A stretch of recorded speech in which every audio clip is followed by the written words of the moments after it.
மருமகனே, பிரியாணியை சாப்பிட்டு முடிங்க. உங்களுக்கு ஒரு ஸ்பெஷல் ஐட்டம் இருக்கு. என்னதுங்க அது? நல்லா சாப்பிடுங்க.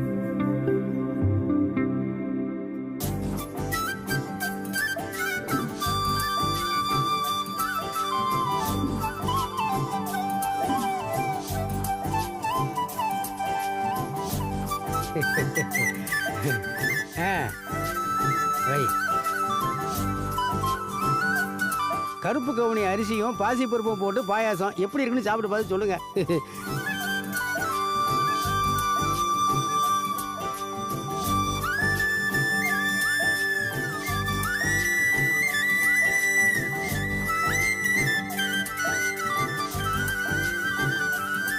என்னங்க ஸ்டார் ஹோட்டல்ல கூட தராத டேஸ்ட் நீங்க தரீங்க.